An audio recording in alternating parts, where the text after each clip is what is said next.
দিয়ে শুনে যাবেন। একটা ছোট্ট তত্ত্বের কথা বলবো, মন দিয়ে শুনবেন, এইদিকে তাকাবেন। পঞ্চপাণ্ডব সামনে বসে আছে। কৃষ্ণ বলছে, কি ব্যাপার, তোমাদের মন খারাপ কেন? তো পঞ্চপাণ্ডবের বড় দাদার নাম কি মা? জোরে বলুন, বড় দাদার নাম কি? যুধিষ্ঠির। যুধিষ্ঠির বলল, কৃষ্ণ আসলে আমার মনে একটা প্রশ্ন জেগেছে, সেই প্রশ্নের উত্তরটা চাইবো বলে এলাম। বলে কি? কলিযুগের মানুষ কেমন হবে? আপনারা তো সত্য যুগে বাস করছেন, কলিযুগের কথা বললাম নাকি? নাকি বলছেন ভাই? সব সত্য যুগে বাস করছেন? যাকে আপনাদের প্রণাম জানাই। যখনই বলছি সত্য যুগে বাস করছেন, সব কি ভক্তি বলে, সত্য যুগে বাস করছেন। হ্যাঁ, আমি যেই না এদেরকে বলছি সত্য যুগে বাস করছেন আপনারা, কি ভক্তি, সত্য যুগে বাস করছেন। তাহলে কোন যুগে বাস করছেন? খুব ভালো জানেন আপনারা, কলিযুগে। তো যুধিষ্ঠির মহারাজ, এটা কিন্তু সাউন্ড পাওয়া যাচ্ছে না বাবু। যুধিষ্ঠির মহারাজ বলছেন যে আমার একটা প্রশ্ন আছে, কলিযুগের মানুষ কেমন হবে, মানে আমরা কেমন হব, একটু জেনে নিন।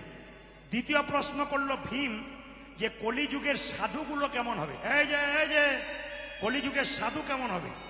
তৃতীয় প্রশ্ন করলো অর্জুন, যে কলিযুগের মা বাবা তার ছেলে মেয়ের সঙ্গে কেমন ব্যবহার করবে।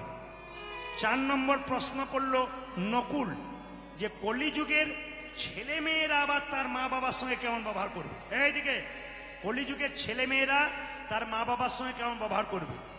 সহদেব প্রশ্ন করলো, কলিযুগের মানুষ তো অনেক পাপ করবে, তা কি এমন কর্ম করবে যার জন্য পাপ থেকে মুক্তি পাবে। তাহলে আজকে আপনার সুযোগ পেয়ে গেলেন যে যদি কেউ পাপ করেন তাহলে পাপ থেকে মুক্তি পাওয়ার পথটা আপনাদের বলে দেবো। সবাই মন দিয়ে শুনবেন, যে যেখানে বসে আছেন। এইদিকে বাচ্চাগুলোকে সরান, বাচ্চাগুলোকে সরান। আর কিছু কিছু জন আছে বাচ্চার লাফালাফি দেখলে ওইদিকে তাকাচ্ছে, কান এইদিকে রাখবেন আর কি। শেষে আর কীর্তন বোঝাবুঝির কোনো গল্প নেই। আপনারা তো শুনছেন, কিন্তু মাঝে যারা আছে আমি ইশারা করে বলছি, নিশ্চয়ই তারা বুঝতে পারছে, কারণ আমার চোখ খুব খারাপ। আমি কিন্তু একবার তাকালেই বুঝতে পারি কে কোন দিকে নজর দিচ্ছে। এইদিকে নজর দেবেন না তো শেষে যখন আপনি কষ্ট পাবেন, গোবিন্দ আপনার দিকে নজর দেবে না। তখন যতই ডাকবেন আর কোনো উপায় নেই। বলে কি, আমার নাম শুনতে গিয়ে খালি এদিক ওদিক তাকাচ্ছিলি, তখন এখন তাকিয়েই লাভ কি আছে। তবে আপনারা কেন এদিক ওদিক তাকাচ্ছেন তার মানেটাও পরে বলে দেবো, চমকে যাবে। যে মেয়েরা কীর্তন শুনতে এসে খালি এদিক ওদিক তাকায়, তারা কেন তাকায় ওটা একটু পরে আমি বুঝিয়ে দেবো, তাহলে বুঝতে পারবে যে কেন তাকাচ্ছে। সবাই তাকাবেন মায়েরা, যে যেখানে ছিলেন। যুধিষ্ঠির মহারাজ বললেন, তাহলে কৃষ্ণ বলো আমাদের 5টা প্রশ্নের উত্তর। সঙ্গে সঙ্গে কৃষ্ণ বলল, আজকে উত্তর দেবো না, কালকে সকালে দেবো। বলে কেন? তোমরা 5 ভাই আজকে 5 পথে যাও, যে যা দেখবে কাল সকালে এসে আমাকে বলবে, তোমাদের উত্তর দিয়ে যাব। এখন লক্ষ্য করুন, 5 ভাই 5 পথে যাচ্ছে, একদিকে ও একদিকে, ও একদিকে, ও একদিকে, 5 দিকে যাচ্ছে, আর গাইতে গাইতে যাচ্ছে। কি গাইছে? কৃষ্ণ কেশব কৃষ্ণ কেশব কৃষ্ণ কেশব তাই নাম, রাম রাঘব রাম রাঘব রাম রাঘব। সবাই বলুন, কৃষ্ণ হরি কৃষ্ণ কৃষ্ণ কৃষ্ণ হরে হরে, হরে রাম হরে রাম, রাম রাম হরে হরে। কৃষ্ণ কেশব কৃষ্ণ কেশব কৃষ্ণ কেশব তাই নাম, রাম রাঘব রাম রাঘব রাম রাঘব। হরি হরে কৃষ্ণ হরে কৃষ্ণ কৃষ্ণ কৃষ্ণ হরে হরে, হরে রাম হরে রাম, রাম রাম হরে হরে। কৃষ্ণ কেশব কৃষ্ণ কেশব কৃষ্ণ কেশব তাহি নাম, রাম রাঘব রাম রাঘব রাম রাঘব রক্ষ। হরি বল। হরে রাম হরে রাম, রাম রাম হরে হরে। কৃষ্ণ কেশব কৃষ্ণ কেশব কৃষ্ণ কেশব তাই নাম, রাম রাঘব রাম রাঘব রাম রাঘব রক্ষ মাম। কৃষ্ণ হে নিতাই গৌর হরি বল।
জিজ্ঞেস করছে পঞ্চপাণ্ডবকে সবাই কে কি দেখলে। যুধিষ্ঠির মহারাজকে শুনবেন। যুধিষ্ঠির মহারাজ বলছে আমি কি দেখলাম। যুধিষ্ঠির মহারাজ বলছে আমি দেখলাম রাস্তা একটা হাতি, এমন হাতি দেখলাম বাপের কালে দেখি নাই। বলে হাতি যেমন দেখতে তেমন আবার বাপের কালে দেখি নাই, বুঝতে পারলাম না। বলছে হাতিটা সব ঠিক আছে, দুটো কান, দুটো চোখ, একটা লেজ, কিন্তু মুখ দুটো, সুর দুটো দেখলাম। কেন দেখলাম? সঙ্গে সঙ্গে কৃষ্ণ বলল তোমার প্রশ্ন কি ছিল? যুধিষ্ঠির মহারাজের প্রশ্ন কি ছিল? কলিযুগের মানুষ কেমন হবে? কৃষ্ণ বলল ওটা হাতি নয়, ওটা কলি। বলে কেন? কলিযুগের মানুষের দুটো করে মুখ হবে। এইদিকে এইদিকে, কলিযুগের মানুষের দুটো, অনেকে দেখছে তাহলে আমার দুটো হয়ে গেল, দুটো করে মুখ। না না, এইখানে নয়, একটা ভেতরে একটা বাইরে। প্রমাণ দিয়ে দিই। রামবাবুর সঙ্গে শ্যামবাবুর বাজারে দেখা। শ্যামবাবুকে রামবাবু বলছে আহ আপনার মতো মানুষ হয় না, আপনি মহান মানুষ, আপনাকে দেখলে আমার ভক্তি জেগে যায়। শ্যামবাবু বললেন আপনাকেও খুব ভালো লাগে। শ্যামবাবু যখন চলে গেল তখন রামবাবু বলছে তুমি যতক্ষণ না মরছো ততক্ষণ তোমার পেছনের জায়গাটা আমার হচ্ছে না। মানে বুঝতে পারছেন তো? মানে মুখ মে রাম নাম আর বগল মে কি ছুরি। মানে আপনার সঙ্গে দেখবেন অনেকেই ভালোভাবে কথা বলবে, দিদি তোমার মতো মানুষ হয় না, আর পাশে বলবে এর মতো বাজে লোক হয় না। তার মানে কি দুটো মুখ, একটা ভেতরে মানুষ। ও মায়েরা, ভগবানকে সাধনা করলে 1-2 বছর পরে পেলেও পেতে পারেন, কিন্তু কলিযুগের মানুষকে চেনা বড় দায়। এ কেমন 10 বছর থাকলেও বুঝতে পারবেন না। একই বিছানায় শুয়ে আছে দুজন, কে যে কার কতখানি বলা মুশকিল। এ একদিকে মুখ করে, ও একদিকে মুখ করে, ও একজনের কথা ভাবছে, ও একজনের কথা ভাবছে। না না, এরকম ঘটছে আর কি, এটা কলিযুগে ঘটবে। আচ্ছা আচ্ছা, ভীম তুমি কি দেখলে? ভীম বলছে আমি দেখলাম হঠাৎ নদীতে একটা মরা গলা জীবজন্তু আসছে, ওই একটা ময়না পাখি ঠুকরে ঠুকরে খাচ্ছে, কিন্তু ময়না পাখিটার গায়ে হরে কৃষ্ণ নাম লেখা। এটা কেন দেখলাম? কৃষ্ণ বলল তোমার প্রশ্ন কি ছিল? কলিযুগের সাধু কেমন হবে? বলছে কলিযুগের কিছু কিছু সাধু তোমার দরজায় গেরুয়া বস্ত্র পরে তিলক মালা নিয়ে নিতাই গৌর হরিবোল বলে দাঁড়াবে, খোঁজ খবর নিয়ে দেখবে কোথাও চুরি করেছে, ডাকাতি করেছে, 10-12টা মার্ডার করেছে, তারপর সাধু সেজে দাঁড়িয়ে গেছে। সবাই নয়, কিছু কিছু। তাহলে প্রশ্ন করবেন প্রদীপ বাবু, কাল থেকে কোনো সাধু এলে তাকে প্রণাম করব না? কৃষ্ণ বললেন যদি তোমার দরজায় কোনো সাধু আছে, কি করে এলো দেখে লাভ নাই, তোমাকে 3 বার প্রণাম করতে হবে। মায়েরা, সাধুকে 3 বার প্রণাম করবেন কেন? আপনার দরজাতে সাধু বাবা যে আপনার দরজায় এলো, ওই যে নিতাই গৌর হরিবোল বলল, সাধু বাবাকে নয়, ওই হরিবোল ধ্বনিটাকে একটি প্রণাম দাও। দ্বিতীয় প্রণাম কেন দেবে? সাধু বাবা যে গেরুয়া বস্ত্র পরে আছে ওটা ত্যাগের প্রতীক, সাধু বাবাকে নয়, ওই ত্যাগের প্রতীক গেরুয়া বস্ত্রকে একটি প্রণাম দাও। ও মায়েরা, একটা প্রণাম কেন দেবেন? আপনারা যারা সংসারী মানুষ, 2-4 দিন সংসারে বাইরে থাকলে কি মনে হয়, বাবা এবার ঘর যাই, এবার ঘর যাই। সাধু বাবাটি চুরি করে হোক, ডাকাতি করে হোক, ওই যে এতদিন নিজের ঘর সংসার ত্যাগ করেছে, এই ত্যাগের জন্য তাকে একটা প্রণাম দেবে। বাহ! অর্জুন তুমি কি দেখলে? মায়েরা, অর্জুন বলছে আমি দেখলাম একটা গাভী বাছুর প্রসব করলো, বাছুরটার গাটা চাটতে চাটতে বাছুরের গা থেকে রক্ত বেরিয়ে গেল, বাছুরটাকে আদর দিতে দিতে বাছুরটা মরে গেল। কৃষ্ণ বলল কলিযুগের মা বাবা ছেলের ওপরে কেমন আচরণ করবে তোমার জানার ছিল। ও মায়েরা, আপনারা আপনাদের ছেলে মেয়েকে কেমন মানুষ করছেন দেখুন। কৃষ্ণ বলছে কলিযুগের মা বাবা সেরকম ছেলেগুলোকে আদর দিতে দিতে মেরে দেবে। কেন বলুন তো?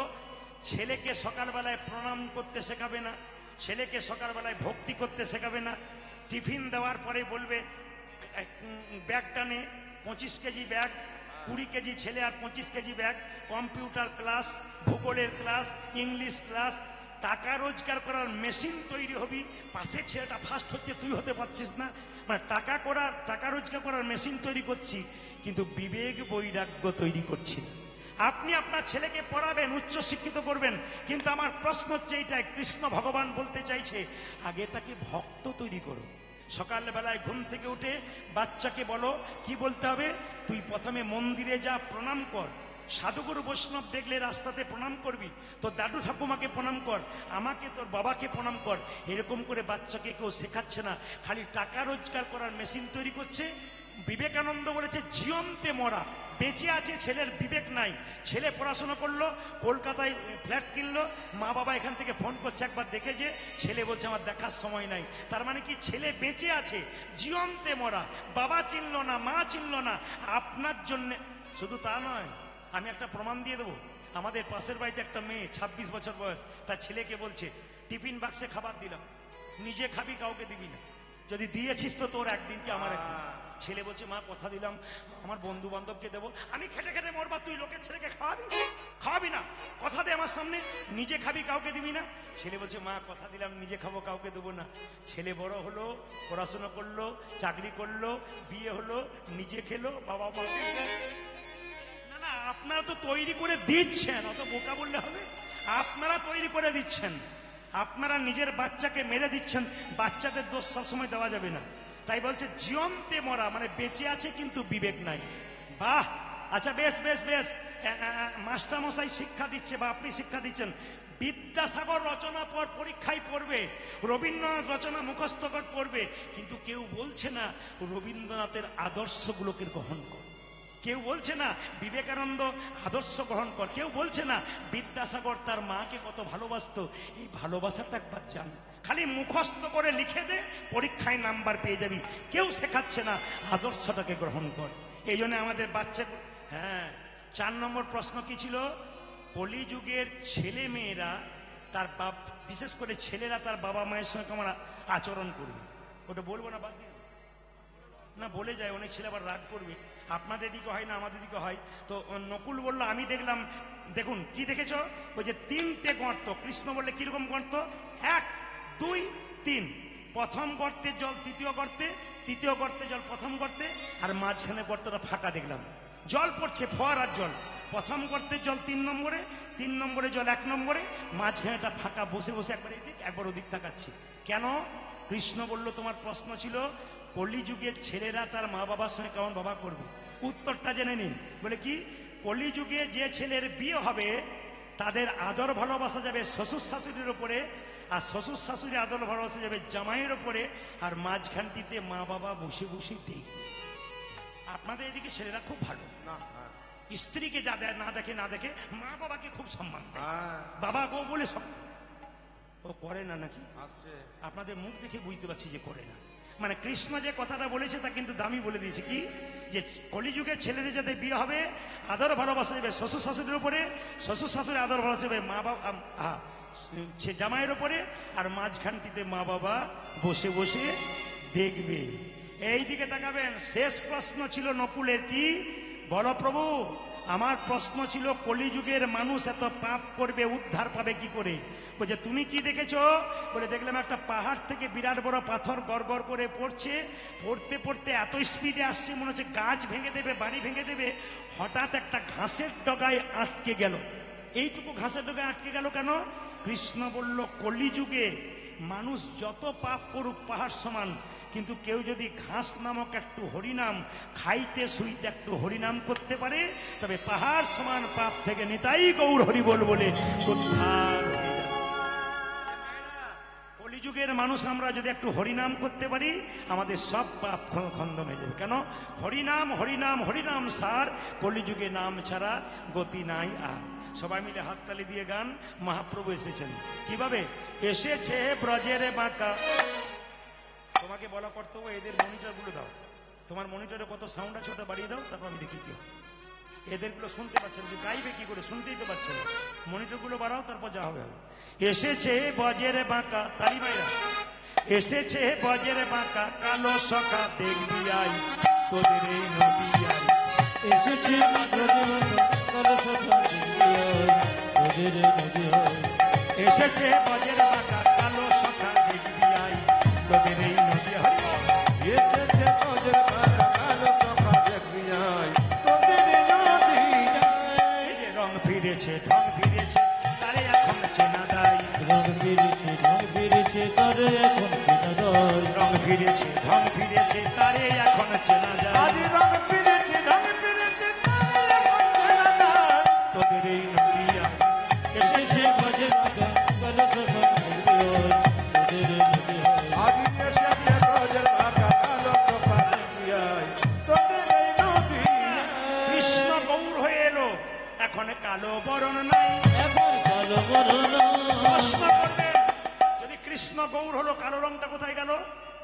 কেমন কৃষ্ণ এরকম হলো কেমন, এরকম গৌর হলো তখন। এখন কালো বরণ নাই, এখন কালো বরণ এখন কালো বরণ নাই। নাগরী ধ্বনি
সবচাইতে বাজে ব্যাপার এখানে হচ্ছে।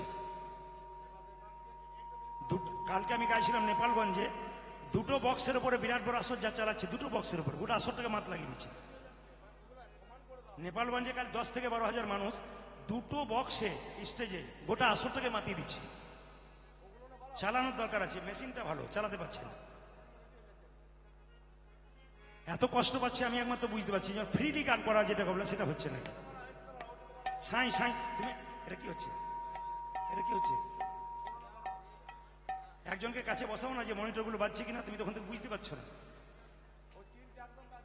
গত বছর তো ডিস্টার্ব করেছিল, কিন্তু এত ডিস্টার্ব করেনি। হাতে থাকতে হলে রাধা রানী কি, শ্যাম সুন্দর কি, মদন মোহন কি, প্রেমেতে ঋণী হয়েছে, প্রেমেতে ঋণী হয়েছে, হাতের বাসি কেড়ে নিয়ে বিদায় দিয়েছে, হাতে বাসি কেড়ে নিয়ে বিদায় দিয়েছে। ওই যে হাতের বাসি, ওই দেখো মোহন বাসি, ওই দেখো মোহন বাসি কেড়ে নিয়ে বিদায় দিয়েছে। ওই দেখো হাতের বাসি, ওই দেখো মোহন বাসি, ওই দেখো হাতের বাসি কেড়ে লইয়ে বিদায় দিয়েছে। বাসি নাই তার সাধবে কিসে, বাসি নাই তার সাধবে কিসে, বাসি নাই তার সাধবে কিসে, বাসি নাই তার সাধবে কিসে। মুখে রাধার নাম গাই আমাদের নদিয়ায় এসেছে বাজে বাঁকা কালো সখা দেখিয়ায়, ধ্বনি এসেছে বাজে বাঁকা কালো সখা দেখিয়ায়, তোদের নদিয়ায়। রাধা রানী কি, শ্যাম সুন্দর কি, মদন মোহন কি। আসুন মহাপ্রভুর নাম করতে করতে আমরা লীলার মধ্যে প্রবেশ করব। সবাই মিলে একসঙ্গে ভজ গৌরাঙ্গ মহাপ্রভুর নাম করতে করতে হাত তুলে সবাই মহাপ্রভুকে সম্মান দেব। সবাই একবার হাতগুলো তুলুন, নিতাই গৌর হরি হরি। হ্যাঁ, যত পারো সিটি মারো, অসুবিধা নেই, যত পারো সিটি মারো। হরে কৃষ্ণ। রাধা রানী কি। এ আবার দেখবেন কালকে ভালো করে দেবে, মিলিয়ে দেখে নেবেন, আমি তো থাকবো না, দেখবেন কালকে ভালো করে দেবে। রাধা রানী কি, শ্যাম সুন্দর কি, মদন মোহন কি। তাকান, সবাই মিলে বলুন একসঙ্গে, ভজ গৌরাঙ্গ লহ গৌরাঙ্গ। সবাই গাইবেন, কিন্তু না গাইতে পারে একটু মহাপ্রভুর নামে একটু তালি দেবেন, মহাপ্রভুকে সম্মান দেবেন। বাচ্চা থেকে বুড়ো সবাই, সবাই হাতগুলো তুলে প্রেম সে ভজ গৌরাঙ্গ লহ গৌরাঙ্গ জপ গৌরাঙ্গের নাম রে। বলুন, ভজ গৌরাঙ্গ লহ গৌরাঙ্গ জপ গৌরাঙ্গে নামে রে ভজ গৌরাঙ্গ লহ গৌরাঙ্গ জপ গৌরাঙ্গের নাম রে। ভজ গৌরাঙ্গ লহ গৌরাঙ্গ লহ গৌরাঙ্গের নামে এই যে তালি দিচ্ছেন না আপনারা, কিছু মনে করবেন না, এই যে তালি দিচ্ছেন এটা হচ্ছে কৃষ্ণ, এটা রাধা। যে যত তালি দেবেন তার তত রাধা গোবিন্দের নাম উচ্চারিত হবে। আবার দেখুন সায়েন্স কি বলছে, মেডিকেল সায়েন্স বলছে যদি কেউ এরকম করে তালি দিতে পারে তবে তার হাতের কোনোদিন নার্ভের দোষ হয় না, মানে হাতের ব্যালেন্স, অনেকে দেখবেন হাতের ব্যালেন্স নষ্ট হয়ে যায়, ওটা কিন্তু কোনোদিন হবে না। সবাই মিলে প্রেম সে হাততালি যদি কেউ দিতে পারে, এগুলো মহাপ্রভু শিখিয়ে দিয়েছেন, সব কিন্তু বিজ্ঞান ভিত্তিক কাজ, মহাপ্রভু যেগুলো শিখেছেন। সবাই হাত তুলুন। ভজ গৌরাঙ্গ লহ গৌরাঙ্গ জপ গৌরাঙ্গের নাম রে। সবাই হরি ভজ গৌরাঙ্গ জপ গৌরাঙ্গে নামে রে যে জনা গৌরাঙ্গ ভজে সে হয় আমার প্রাণের